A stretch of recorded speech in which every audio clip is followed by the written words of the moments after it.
Are you gonna lecture with the cat? I don't know, maybe. I hope so. It seems really fun. I've never done it before. It's great. Are we gonna?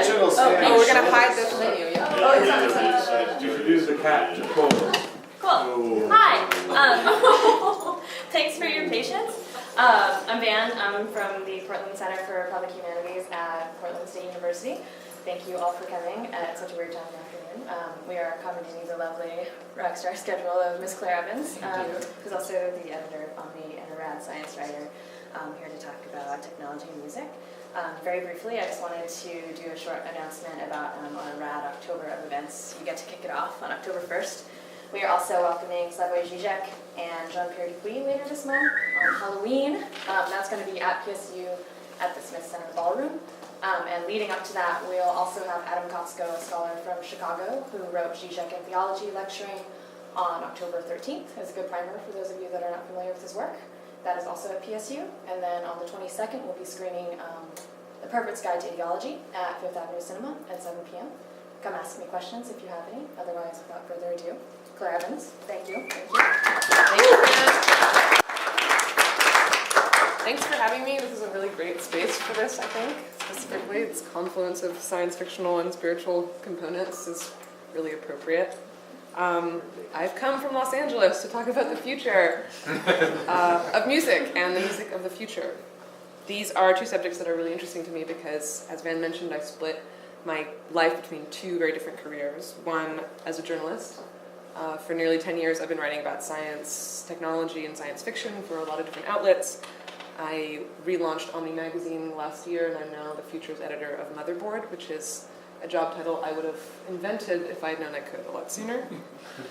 And secondly, as a musician, my day job is as a singer in a pop group called Yacht, which is playing tonight at the Wonder Ballroom, if you guys are free, which has been around for 12 years and is based in LA.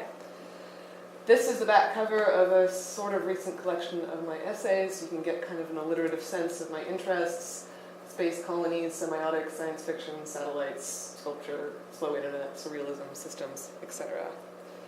This is every show that Yacht has played since we started gathering the data in 2008. I find that looking at this from the vantage point of the present moment, I feel like I have learned a lot more about time than I have about place, because I can barely remember a lot of what these places were like. But I feel like I'm more and more interested in time and how time changes, and how when you travel, the only things that really appear to be constant are the things that are traveling with you, your peers and your work. That's just basic relativity. As a musician, I deal primarily with the present, with the kind of kinetic nowness of live music and performance and the ephemeral qualities inherent to music in itself, which draws me again and again to the present moment. But as a writer, I think about the future, or rather futures, in all different varieties: retro, near, far, dystopian, utopian, post-lapsarian, etc. And all the places where tomorrow impinges on today. This would probably give me a whiplash, but fortunately I'm in a very plastic kind of band. Yacht stands for Young Americans Challenging High Technology, and we do all kinds of projects beyond music. We really use the band as a platform for digital experiments of all kinds, making apps, websites, texts, video, and so forth. So I'm in a fairly good position to be thinking about the present and the future at the same time.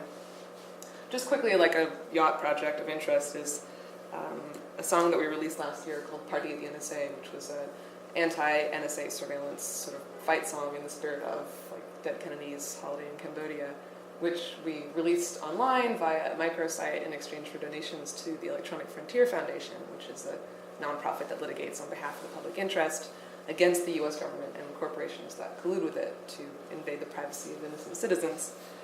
I bring this up mostly just to say that I'm in a good position right now, with one leg in the present. These are some sort of scenes from the Party at NSA website, and some of the messages hidden. We played it on the National Mall for an anti-surveillance rally called Stop Watching Us, which was the largest anti-surveillance rally. I'm in a good position to consider how music, not just the industry of music, but music itself, will change over time.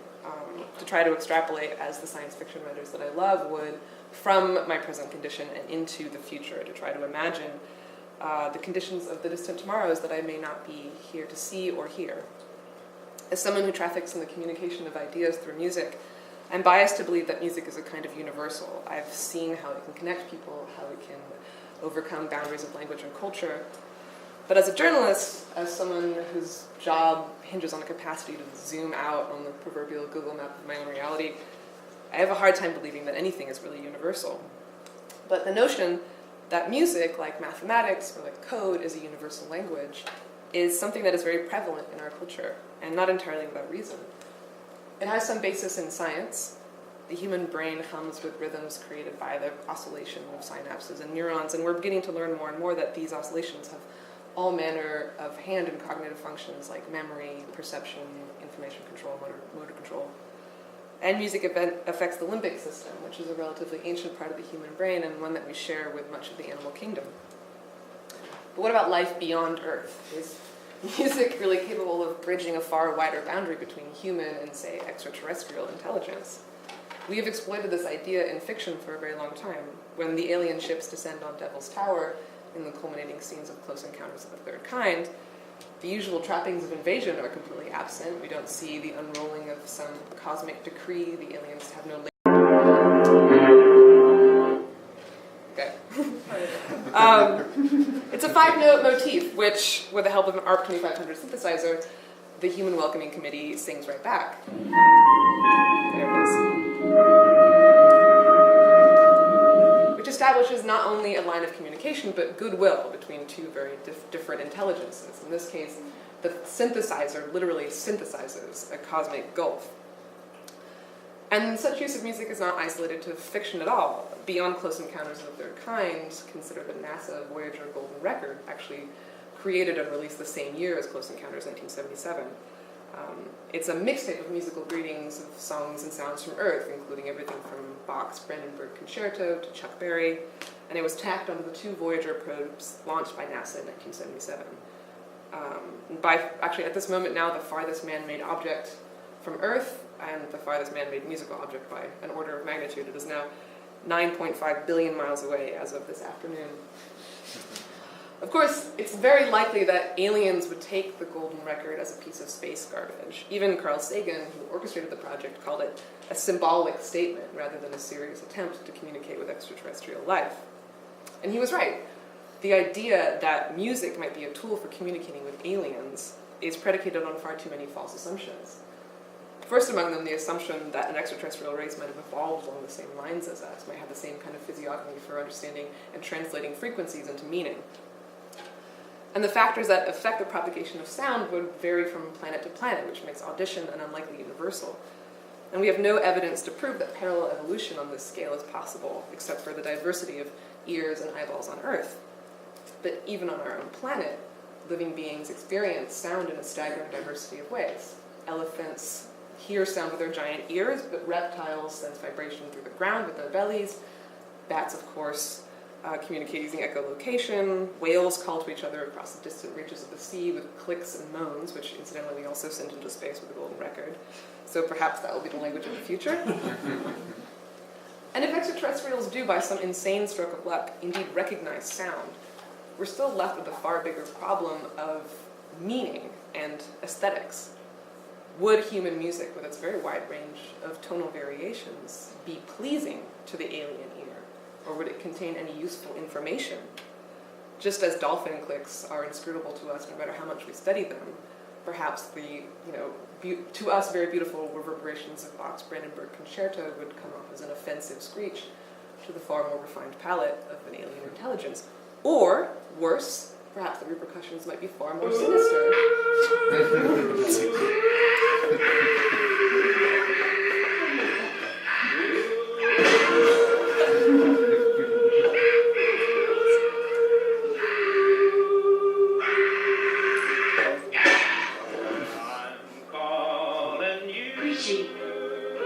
I think these guys are very sick. What's happening to them? What's killing them? I think it must be my music. Mars attacks, obviously. That said, if aliens are interested in us, they have plenty of source material already. We've been weeping radio waves into space since the dawn of the modern age. And this garble could tell an intelligent race a lot more about us than we realize, just as a sort of comprehensive perusal of your own search history or personal data reveals a lot more about your personhood than you might be comfortable with. Your fears, your desires, and more importantly, the limits of your intelligence. The result, that was contact. I don't know, I guess I won't have to explain all those. The result isn't necessarily flattering, of course. In Carl Sagan's 1985 science fiction novel Contact, which was made into a film in 1997, aliens from the Vega star system make contact with the human race by bouncing back the first signal strong enough to escape our planet's ionosphere, which was, unfortunately, Adolf Hitler's opening speech from the 1936 Summer Olympics. Embarrassing, but not unpredictable. Even an intentional message like the Golden Record might travel through the universe for millennia, and we may not be around by the time it arrives at its intended recipient, much like our radio transmissions. Or we will, but not in any form that any of us would recognize today. And so the function of an object like the Golden Record might transform from a message to a beacon to a time capsule and eventually to a tombstone. When it comes to these kinds of issues, I often think about the artist Trevor Paglen, San Francisco-based artist, who created his own realistic, far more cynical, and ultimately just as subjective version of the Golden Record, a ultra-archival silicon disc etched with images of human joy and suffering, from Eastern European refugees to the visions of the Predator drone. He tacked this onto a satellite which was launched 2 years ago and is now hanging in geosynchronous orbit, which is a ribbon of space, some 36,000 kilometers above the Earth, where something like a satellite can hang undisturbed for millennia. This is actually really a sweet spot for time capsules in the darkness of what physicists call deep time. I interviewed Paglen about this project a couple years ago, and he told me that at some point there will be no evidence of human civilization on Earth's surface, but there will be a collection of dead spacecraft from an ancient civilization in Earth's orbit. For any alien archaeologists that might come along in the period between now and when our sun turns into a red giant, these dead spacecraft will be like the pyramids of Giza or the slabs of Stonehenge, monolithic records of the distant human past. In science fiction, this is called a big dumb object. Something like Arthur C. Clarke's Rama, or the Monolith from 2001, or Ringworld from the Larry Niven novels. If there's music here that remains, how can it be anything but an elegy for the human race? But on the rare chance that we haven't destroyed our planet and ourselves along with it, we will definitely have made evolutionary leaps in the composition, appreciation of music. If you just consider, after all, the difference between Incan pan flutes and Frank Zappa, for example, it's an unrecognizable shift. And that's only 1,000 years of relatively eventless human history. Which leads us to the problem and the thing I want to discuss in this talk, which is, can we future-proof music or art? Can we create music that is timeless, not just for a few generations of the human race, but for the entire span of the human race? Something which could represent our sentience, our culture, the fact that we existed to the mute audience of the cosmos. The simple answer to this question is obviously no, we can't. If you look at the only place where something like this is really regularly examined, science fiction, it's an obvious failure. I mean, look at any science fiction movie where futuristic music is portrayed. When we're tasked with creating music or art which might realistically seem to have been composed in the distant future, we tend to come up short. From the unfortunate cave rave scene in The Matrix Reloaded, to the Mos Eisley Cantina, it's never futuristic at all. In fact, like all science fiction, and especially in science fiction cinema with styling and costuming, it tells us far more about our present than our future. I'm getting there, man. Musical trends are ephemeral. They have a really short half-life. So, any future archaeologist could actually use the musical sequences in our science fiction films as a way of really precisely carbon dating the date of their release. For example, there is literally no question that this scene from the classic Star Trek episode Return to Eden was filmed in 1969. I'm talking about you. I'm talking about me. I love this song, so the more I listen to it. Long time back when the galaxy was new,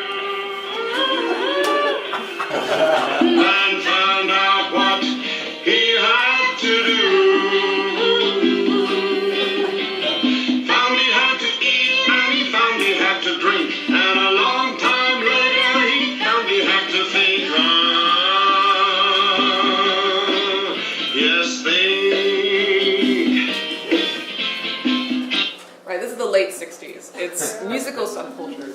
aesthetic mores, these sort of social issues on its plate, trapped in amber.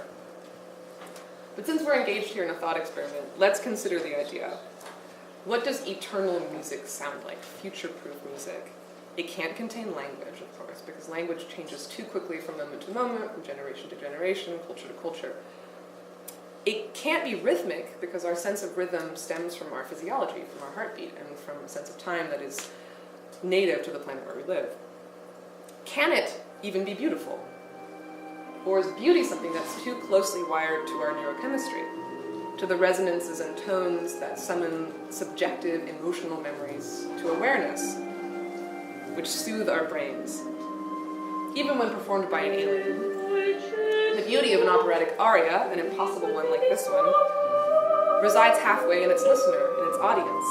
It's dependent on the sensations that it evokes, the memories that it triggers within each individual, which are dependent on personal history, state of mind, experiences, heartbreak, fear. Beauty is a command which ignites feelings locked in the mind and is half meaningless until it is received.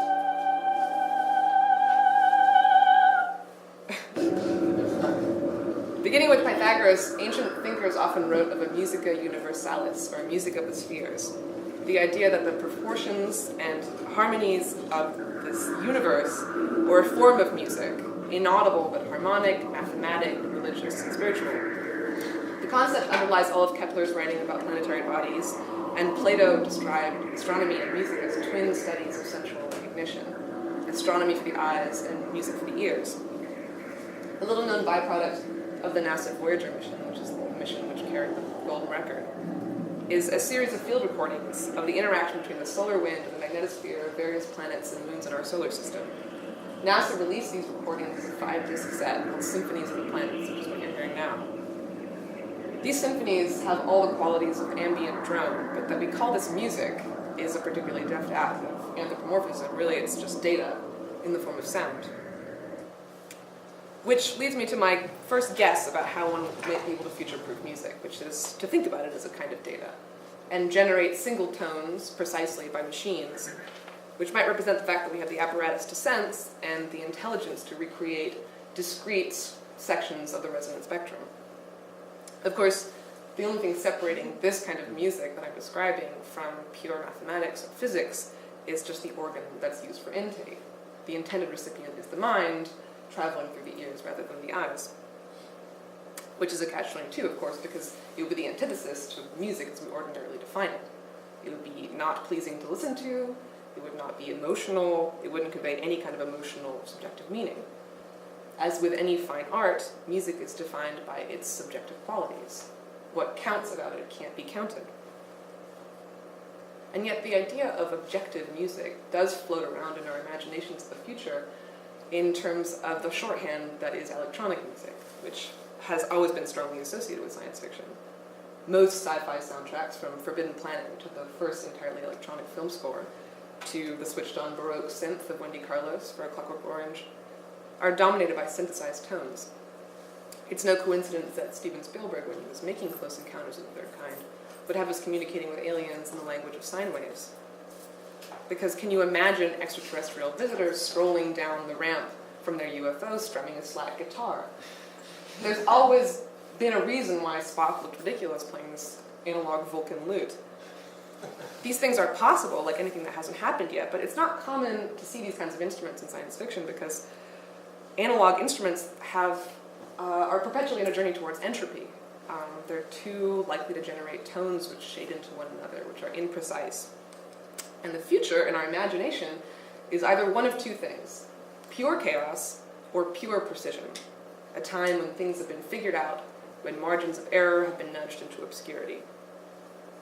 All that being said, I do believe that the music of the future will be electronic, but not for the first reason. Not because computers or synthesizers are futuristic inherently, or have a more one-to-one relationship with recording sound input, or even because the future will have no place for the ambiguities of analog sound, but because the ears of the future will most likely not be entirely human. I've so far ignored in this presentation the other non-human minds with which we might use a universal language to communicate, not those belonging to aliens, but to the machine intelligences that we create. I think it's reasonable to believe, and we can argue about this afterwards, that artificial intelligence will soon lap our own, to some extent, at least, breaking open the barriers of biological limitation. Regardless of whether or not we've all signed off on the idea, hundreds of teams of very intelligent people working for governments, research labs, corporations, and armies are actively developing for this future. It's inevitable. We need faster, smaller, cheaper brains than our own to run this world. In our lifetimes, we will see the blossoming of some form of artificial intelligence, whose drives and abilities will leapfrog past our own. It's even possible that they will develop a form of self-awareness, or something indistinguishable from self-awareness. Further, it's possible that artificial intelligence will be in many ways indistinguishable from the minds that it is designed to enhance. With the advent of nanotechnology and other forms of cybernetic enhancement, it may become very difficult to objectively place the line between human and machine. In a sense, we're already there. We're already cyborgs, carrying our dreams and ideas around in external devices, sheltering our secrets, loves, and desires in the cloud. As we move towards further synthesis with machines, extending the range of our senses and altering the fundamental qualities of our mind, it's certain that our taste will change, at least, that our media will change, is already changing. Our patience for the written word ebbs by the day, as our tolerance for a certain kind of collective mind grows. Perhaps we may well develop a taste for the music developed by machines. Why not? After all, the artificial intelligence of the future will have relatively unfettered access to the cultural products of the human world, and they will share DNA, the same hardware, languages, and algorithms, with electronic music. They will have networked relationships with devices and systems capable of generating sound. And with minds operating at quantum speeds, they will have infinite relative time for idle musical endeavor. Further, freed from the limitations of the human body, they will certainly be capable of playing expertly. They already are. They may not even need to play at all. They may simply generate tone directly into our minds. After all, it used to take a needle, a laser, or a magnet to reproduce sound, but now all it takes is code. That machines can sing is obvious. The song Daisy Bell, made famous in that culminating scene of 2001: A Space Odyssey, when HAL 9000 is decommissioned and sings a song that was taught in its early life, was actually first performed in 1961 by an IBM 704. Arthur C. Clarke happened to be there when it happened, which is why it's in the film. It was the first computer to sing, in a demonstration of Bell Labs' newly invented speech synthesis. This is the recording from that performance.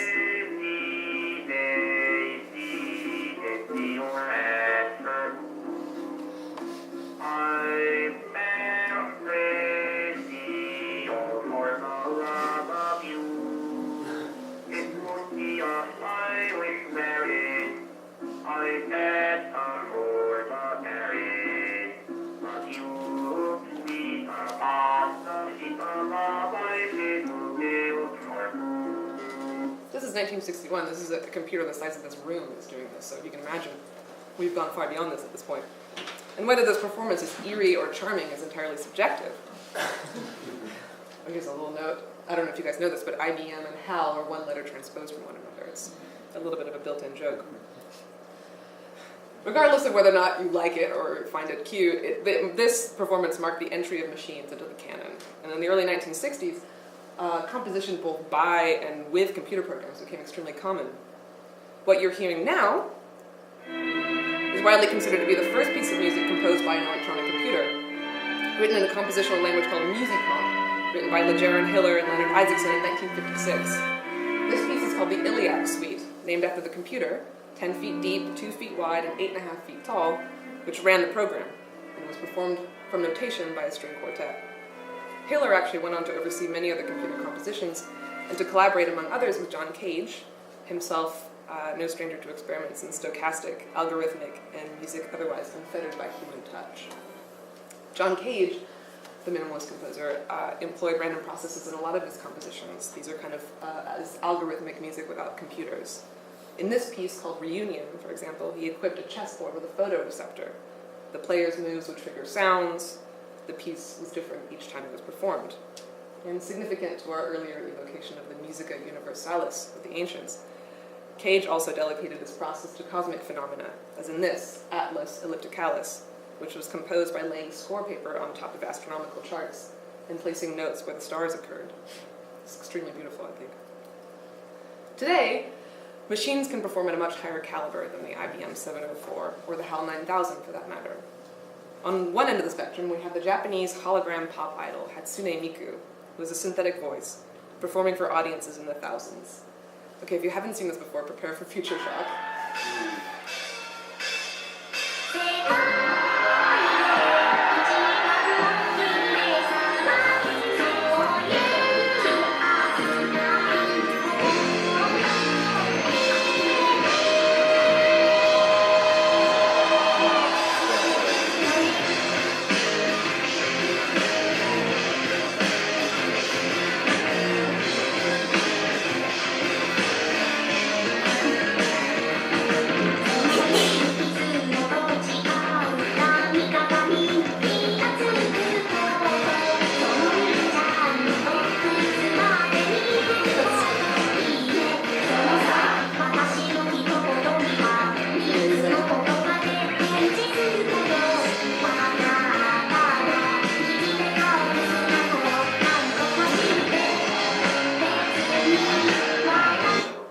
Miku's songs are all written by her fans on a piece of software called Vocaloid 2, a voice synthesizer software produced by Yamaha. Her avatar belongs to a technology firm called, I'm literally not making this up, called Krypton Future Media. But the songs, illustrations, and video and visual fanfic that make up her identity are actually collectively authored by millions of fans. Like a lot of interesting things in the world, this is Miku, yeah. Miku has a predecessor in science fiction. A central character of William Gibson's novel Idoru is Rei Toei, an artificial intelligence embodied as a Japanese pop idol singer. There are as many versions of Rei Toei as there are fans, with each fan constructing her identity, performance, and form based on their preference. Whether the makers of Hatsune Miku software read this novel, I don't know. That's just another example of science fiction creating reality. As a rule, I actually tend to avoid judging the quality of a science fiction novel by the success of these kinds of predictions.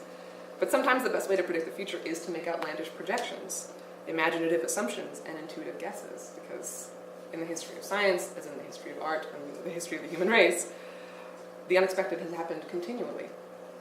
I think what science fiction does is offer possibilities, which we absorb and bring with us as we move forward. Science fiction is a way of softening the edge of the future, and it's a tradition which invents the world that it critiques, inventing new myths and worlds and realities just as we catch up to its old ones. My favorite science fiction critic, literary critic, Robert Scholes, says that to live well in the present, to live decently and humanely, we must see into the future. Back to the spectrum of music composed by and for computers. On the other end of the spectrum from Hatsune Miku are pieces of software capable of composing original music, like this lovely piano sonata that you're hearing now, which was written by Emily Howell, an updated version of the computer scientist and programmer David Cope's seminal EMI experiment in musical intelligence, a piece of software which was built to pull algorithmic rules from the history of music and spit out compositions in the style of various canonized composers. So feed EMI the entire canon of Mahler, and she would give you something that sounded like it was ripped from the music stands of 18th century Vienna. She famously wrote Mozart's 42nd Symphony. Her successor, Emily Howell, that wrote this sonata, composes in an amalgam of styles based on a sense of taste instilled in her by her creator. Emmy and Emily Howell's successes hinge on a kind of Turing test for musical impersonation. The more indistinguishable their compositions are from something that a human being might have made, the better or more successful it is considered to be. Or the more blasphemous. For a lot of music scholars, Emmy was an abomination against the natural, innately biological act of composition. I find it almost exquisitely myopic to judge the success of post-human music by its ability to pass as human. Artificial intelligence is likely to surprise us in many ways, in its complexity, in its scope, in its capacity for beauty. The question isn't whether music composed by machines will be as good as music composed by people, but rather if it will be better or different in a way that we can't comprehend. And if it is indeed different from what we expect, or what we as meat machines are physically, biologically, neurologically equipped to understand or appreciate, who are we to judge? Rather than assessing artificial intelligence by its computational speeds or the rate by which it self-replicates, we may want to consider music. and in a larger sense, art as a barometer for its success. After all, conscious art making is inextricably tied to self-awareness. To make something from nothing requires intent and a certain ontological interest in creation. When machines compose music or create art solely for the joy of it, to express impulses and ideas inexpressible in their native programming languages, we will know for certain that we have entered a new era. All of this is moonshot speculation, of course, but if music is a form of communication and is indeed even remotely universal, then machines might become involved in both its composition and, much more importantly, its appreciation. And if that's the case, it is unlikely that they will be listening to David Bowie, to ink and pan flutes, to Bach, Chuck Berry, or Frank Zappa. Maybe Frank Zappa, actually. They will not be writing piano sonatas or playing instruments designed uniquely around the constraints of human physiology. They will likely create a sound different from anything that we've ever heard. The the horror writer from the 19th century, H.P. Lovecraft, only really wrote one proper science fiction story called Color Out of Space in 1927. It's about a backwater New England town that's suddenly hit by a mysterious meteorite which displays unusual properties and emits a color unlike any seen on Earth. In fact, it's only by analogy that anyone can understand it as a color at all. It drives everyone who looks at it mad. The color is, and I quote, "a frightful messenger from unformed realms of infinity, beyond all nature as we know it, from realms whose mere existence stuns the brain and numbs us with the black extra-cosmic gulfs it throws open before our frenzied eyes," unquote. Classic Lovecraft. Impossible. In the end, the color lays waste to the countryside and shoots back into the sky, unknown and unknowable, leaving behind a burnt-out gray mass. What was the name of that story, sorry? The Color Out of Space. Oh, the color. The music composed by extra or artificial intelligences may have that quality. It might disrupt the delicate electrochemical rhythms of the human brain. As a messenger of meaning too unfamiliar for us to understand, it may be strident, seemingly random, or mathematical. Like the Musica Universalis, it might not be audible at all. It might simply be the symphony of pure data. We may only be able to decipher it, like Lovecraft's color, by analogy. And although the need for such analogies is distant yet, it would serve us well to start thinking about them now. In the end, music may well be a universal language, but if we're too proud, too afraid to learn its new dialects, we will find ourselves alone and friendless in a foreign future. Thank you.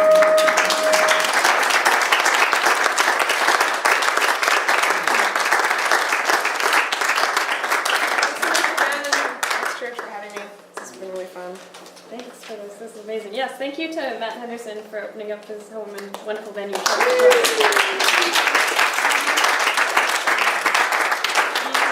want to take some questions? Yeah, if anybody has any questions, yeah. Yes, sir. Hey, I'm just curious. I wonder if you've spent any time with work by Lamont Young and Tony. Oh yeah, of course, absolutely. Yeah, theater, eternal music. And all Yeah, that. yeah. There's a very long derive into like 60s experimental minimalist algorithmic composition that I could take in, that perhaps in longer versions of the talk I will do. But yeah, there's so much interesting work from that period. I love Sure. Lamont Young. Yeah, Yeah. me too. Yeah, and electronic work too. of Yeah, course. absolutely. Yes, Mike? Thought about Goody Pal and people playing music to computers? Oh that no, whole realm? I haven't. Yeah, that's a good point. He does that. I didn't know he did that. He did that lecture that we recorded at Hmm. PCM was about that, sort of. I was out of town. Goody pal. That video. That long video. It's hard to watch. I'll watch it. It's long and hard to watch. Great. I love it. Sign me up. What is Goody pal? I'm not sure. So, Goody Pal is our house warrior. He taught at the Danish Royal College of Music, and it's very hard to sum him up, but and it's very hard to spell. It's Goodiparl, and he published a book that accompanied the lecture that he gave about performing music for computers through Yale Union, so you could, you can find me, I'll tell you about it. I have a few copies of it. Cool. he's a cool weirdo. He's like a theorist that's very focused on computer music. Cool. Yes. Yeah, Goody pal sounded like a new software application. Yeah, it's a new app. Don't you have it? Totally. to, yeah, whatever. Anyone else have any questions? Yes. Yeah, in this type of discussion, like, I always find myself gravitating like away from technology. Like I'm a really earthy guy, and to me the future looks like possibly like bypassing technology. You know, like what about the whole dimension of like evolving like spiritual ability? I mean, when you have like accounts of abductions and stuff, like almost always like the aliens like transmit thoughts directly to human minds. Yeah, well, sufficiently advanced technology is indistinguishable from magic, as Arthur C. Clarke said. I think Well, there's a certain point where it's difficult to draw a line between what is natural and what's not natural. Yeah, but I mean, there's enough sort of paranormal stuff that's like that anyway. I mean, remote viewing and stuff. It doesn't depend on. I even know a remote viewer, but there used to be with the remote viewing in the Air Force, and like it had nothing to do with technology. It was an innate ability. So I don't know. I'm just always thinking of like, there's a whole advancement level that has nothing to do with technology, and I guess music fits into it. It's something to think about. Yeah, I don't have any totally. particular question about No, it. I don't think the future is like this one-way road of just increased complexity and technological complexity until we reach some kind of singularity, and then everything becomes one robot. You know, I think there are many futures. That's what I think is so interesting about it. There are people that are on this planet today that are living lives unchanged from almost prehistory, and there are people on this planet that have crazy implants and can sense magnetic fields with their fingertips. It's not evenly distributed, as William Gibson says. Yeah. I guess I kind of hear you guys talking past each other slightly on the point of nature versus technology. Specifically, you use the concept innate, which of course is predicated on the notion of nature. And I guess I would sort of offer the idea that the very concept of nature is a construction of technology in a certain sense. Technology of the conceptual apparatus of language, for one thing.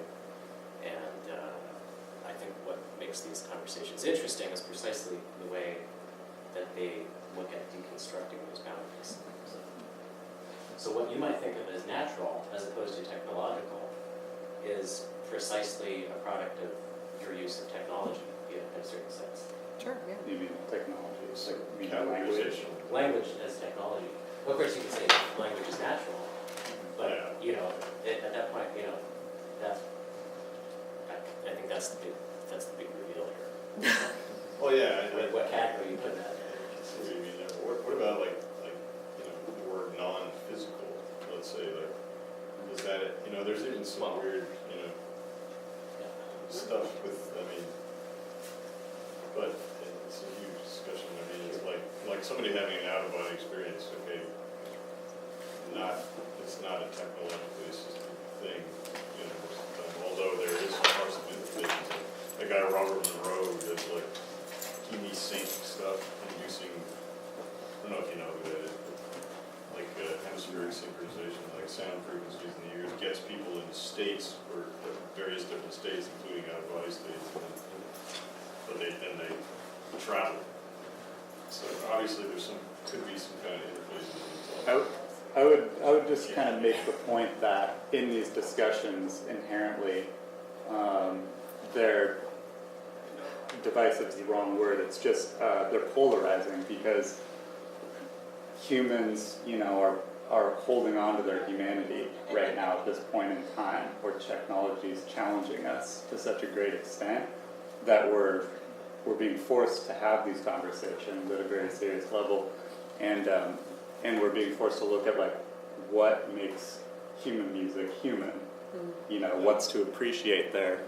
What is it about computer music that makes us uncomfortable, and what is it about just imagining a future of music that doesn't need human assistance that is really uncomfortable for a lot of us. Well, or what is the human in the first place?